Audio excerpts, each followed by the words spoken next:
अस्सलाम वालेकुम। कैसे हैं आप सब? उम्मीद है कि आप सब खैरियत से होंगे और आपकी खैरियत नेक मतलूब चाहती हूँ। मैं भी आपकी दुआओं से बिल्कुल ठीक ठाक हूँ।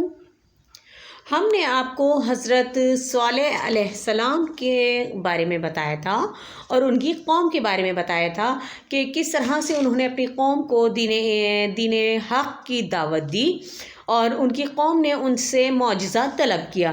तो चलिए आइए देखते हैं, आगे वाक़या सुनते हैं कि हज़रत सालेह अलैहिस्सलाम ने उनको क्या मौजज़ा दिखाया जिससे वो लोग ईमान लाए या नहीं लाए। तो चलिए आइए बग़ैर टाइम ज़ाया किए वाक़ये का आगाज़ करते हैं।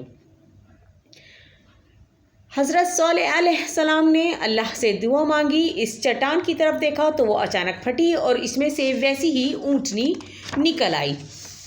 कौम हैरान रह गई। अब आप अलैहिस्सलाम ने कौम को ख़बरदार करते हुए कहा, ये अल्लाह की ऊँटनी है, इसे आज़ादी से ये जहाँ चाहे फिरे और इसे फिरने दो और इस पर सवार मत होना, इसे धुतकारना मत और ना इसको कोई तकलीफ़ देना। अगर तुमने ऐसा कोई काम किया या इस ऊँटनी के साथ तुमने बुरा सलूक किया तो तुम्हें अल्लाह का सख्त अज़ाब पकड़ने आ जाएगा। और मज़ीद सुन लो, अब तुम्हारे और ऊँटनी के दरमियान पानी पीने की बारियां होंगी। एक दिन कुएं से ये ऊँटनी पानी पिएगी और एक दिन तुम लोगों का होगा। अब ऊँटनी आज़ादी के साथ जहाँ चाहे फिरती, चरती फिरती और अपनी बारी के दिन पानी पीती। ये बहुत ही बड़ा मौजज़ा था। इसे देखकर कौम के कुछ लोग सच्चे दिल से ईमान ले आए और उन्होंने हज़रत सालेह अलैहिस्सलाम के पैगंबर होने की सच्चे दिल से तस्दीक की। अब आप अलैहिस्सलाम पर ईमान लाने वालों की तादाद दिन ब दिन बढ़ने लगी। ये देखकर कौम के सरदार सर जोड़कर बैठ गए कि अब क्या करें। सरदार सोच में पड़ गए कि इन लोगों का क्या करें। हमने तो मौजज़ा इसलिए मांगा था कि हमें पूरा यकीन था कि ऐसा कभी ना होगा, मगर ऊँटनी तो निकल आई और इसे देख देख कर इसे मानने वालों की तादाद बढ़ती जा रही है और इन बढ़ते हुए लोगों की तादाद से हमें डर लगने लगा है। इतने में एक और बोला, यूँ तो हम ख़त्म हो जाएंगे और हमारी सरदारी मिट जाएगी, हमारी हुकूमत तबाह हो जाएगी और आगे चलकर सालेह बादशाह बन जाएगा, फिर हर बात में इसका हुक्म चलेगा। देख लो, नबूवत के दावे की आड़ में वो ख्वाहिश पूरी कर रहा है। बेशक सालेह एक जादूगर है जिसने चंद अजीब बातों के ज़रिए सीधे साधे और चरवाहे किस्म के लोग अपने साथ मिला लिए हैं। और फिर सबसे बड़ा सरदार बोला, ए सरदारों, ये बातें तो हो चुकी, बतलाओ अब क्या करना चाहिए। हम अपनी सरदारी को कैसे बचाएं और इस बढ़ते हुए सैलाब को कैसे रोकें जो अनकरीब हमें ले डूबेगा। अब हर एक जो इसकी समझ में आया अपनी राय देने लगा। इतने में कौम समूद का सबसे बड़ा बदबख्त उठा और इसने अपनी राय पेश करते हुए कहने लगा, मेरी मानो तो इस फितने का सर ही काट दो। वो क्या? सब ने हैरान होकर पूछा, क्या तुम्हारी मुराद है कि सालेह को कत्ल कर दें? वो शख्स बोला, नहीं, मेरा मतलब ये नहीं है, मेरा मतलब तो ये है, ऊँटनी से है। मैं तो इससे तंग आ चुका हूँ और मुझे उम्मीद है कि तुम लोग भी मेरी राय से इत्तेफाक करोगे। ज़रा देखो, वो हमारी ज़मीनों में कैसे आज़ादी से फिरती है, चरती है और पानी पीती है और हमें इसे रोकने का कोई हक़ भी नहीं है।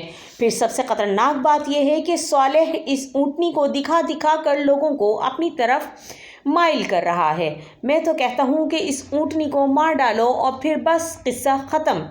हाज़रीन में से एक बोला, इस मामले पर एक बार ज़रा फिर ठंडे दिल से गौर कर लो। इस बदबख्त ने कहा, दोस्तों, ये बात मुझ पर छोड़ दो। मैंने इस ऊँटनी को कत्ल करने का एक बहुत अच्छा मंसूबा बना लिया है और मैंने इस काम में अपने साथ ज़बरदस्त 9 डाकू भी मिला लिए हैं जो मेरी मदद करेंगे। इन सब को भी सालेह की बातों से बेहद नफ़रत है।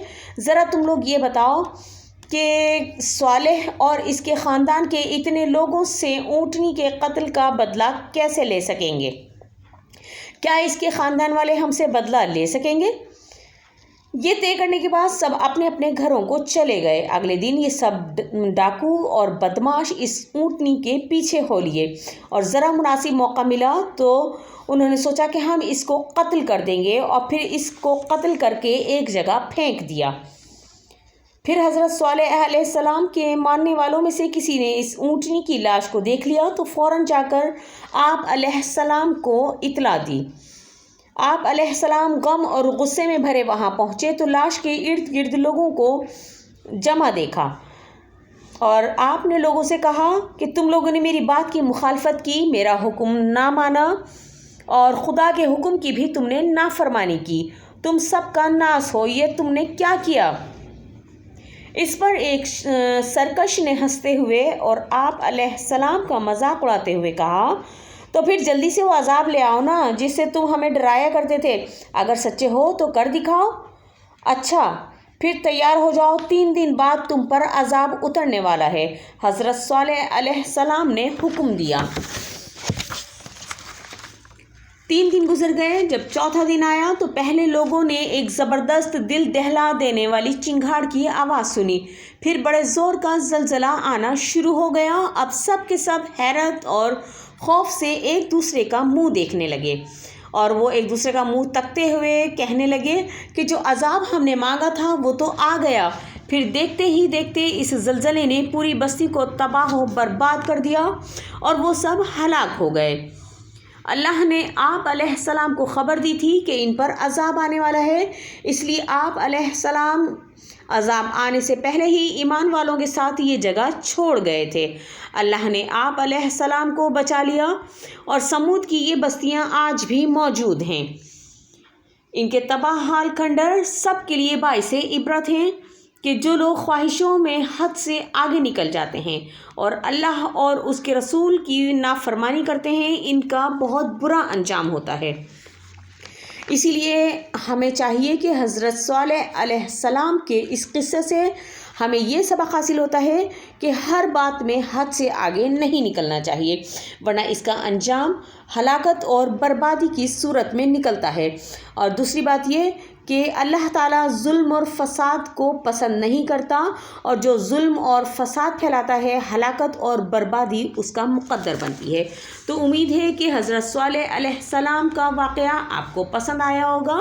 ملتے ہیں پھر کسی نیکسٹ ویڈیو میں نئے ٹاپک کے ساتھ، تب تک کے لیے اپنا اور اپنے پیاروں کا ڈھیر سارا خیال رکھیے گا۔ مجھے دیجیے اجازت، لیکن چلتے چلتے ایک چھوٹی سی اچھی بات کہ تم رب کے سامنے جھک جاؤ، تم رب کے سامنے جھک جاؤ، رب تمہارے سامنے دنیا کو جھکا دے گا۔ ملتے ہیں پھر کسی نیکسٹ ویڈیو میں نئے ٹاپک کے ساتھ، تب تک کے لیے مجھے دیجیے اجازت۔ اللہ حافظ۔